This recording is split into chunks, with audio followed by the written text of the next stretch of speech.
What's up, guys? Thank you for your support as you like and share my videos. In As you saw in the chart, this is the var chart, and as previously discussed, in the var chart we can represent the data, and we can also use the drill down option and several things in the var chart. So today, for the today topic is how to add the controls in the interactive dashboard, how to use the control in the interactive dashboard. We are going to discuss how the control is working on the var chart. Uh, in previous video we discussed a lot of things. If you missed my var chart, then you need to go the playlist and check it out. So for controls we need to go add controls and add a drop down list. First of all, we are going to discuss about drop down list. So it takes the country automatically. Because in bar chart we already have the sales in metrics, and we took the country in the drop down list, okay, in controls. So here you can see the list. Once you click on that, it will see the list. If you want to show only first, then you need to click on first and then click only. And once you click upon, then it will come automatically for all the tabs. It select all the tabs. If you want to see only one, then click on one. So as you saw, if I want to see multiple, then I can click here. Like if you want to 2 3 4 like selective, then you can select by clicking of them, okay. So we select here the uh, three countries. We can see the sales accordingly, so we can check and check. And so this is the way how we are going to use the drop down list in the Google Data Studio, because it's filter all the data according to your need, how much you want to show and how much you want to represent in the data. It's a very it's showing interactive. We can change the styles. Like once click on the style, you will go here. If you want to fix, then fix. Otherwise, drop down, it's automatically selected. And here you can, um, if you want to change the like color, then you can go here and change the text color. So I will select red, and it went on red, okay. Here you can change the size of the text, okay. And scroll down, you need to go in below and check the background color. Okay, I will click here and will select this. Then it's make more attractive and dashing.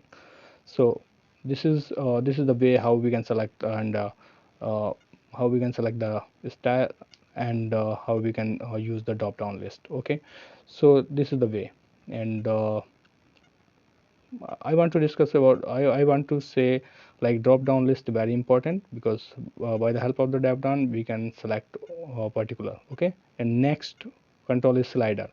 By the help of the slider we can select a range, like what range you want to uh, like this is it takes a discount automatically, so we can go here and check to profit.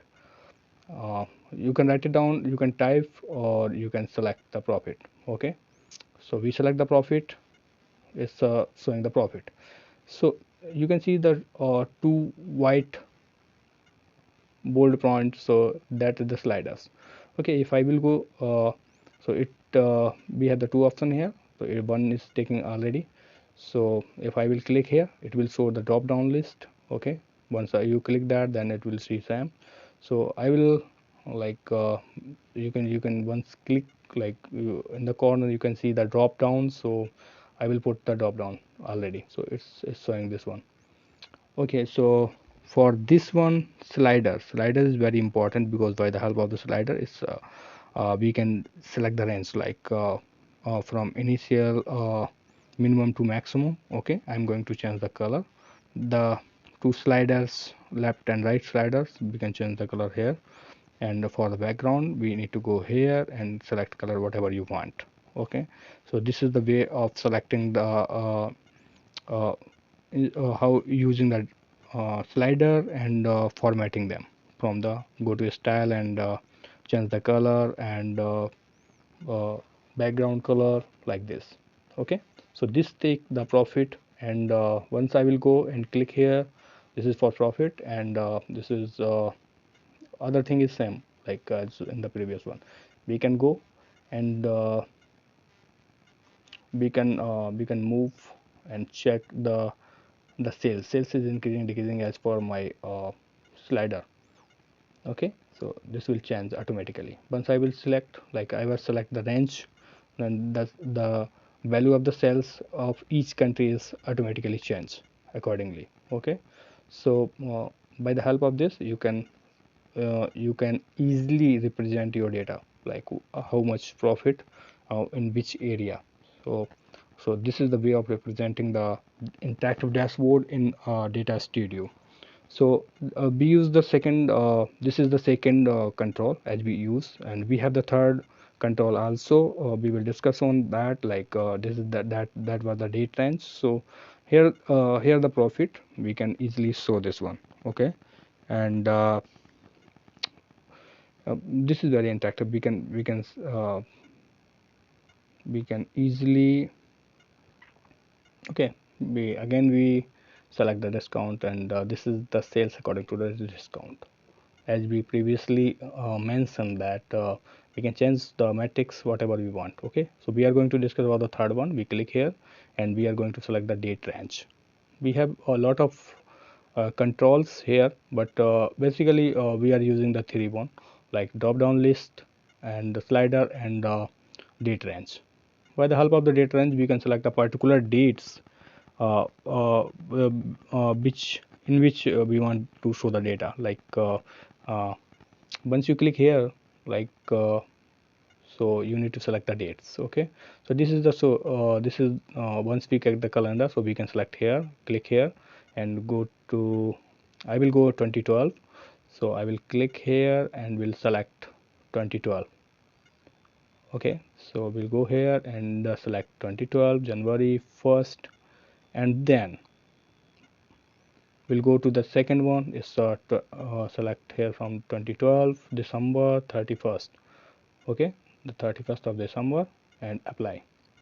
Once I will select the range of the dates, like we want the 1 year data of 2012, so we will change the sales. Like this sales is showing only for 1 year. It's the 2012 January 1st 2012 to this 31st December 2012. Okay, we can select. If I will click on the view, we can see like how it's look like. Okay, in the view mode dashboard we can select here the country, whatever the country we want as per the discount and the sales. So it will change the matrix accordingly. Okay, we select only one country, so it will show automatically one. If I will select two, three, then it will change accordingly. Okay, so that's the use of controls in the Google Data Studio. So and as I already mentioned in the previous videos that Google Data Studio is free of cost. We can easily use this part of the Google and Google. So this is the way how we are going to add controls. And for this video, is my target is to understand how we are going to add the controls through bar chart. And that's it in the video. Thank you for watching. Please keep sharing, subscribe and like. Thank you. Have a good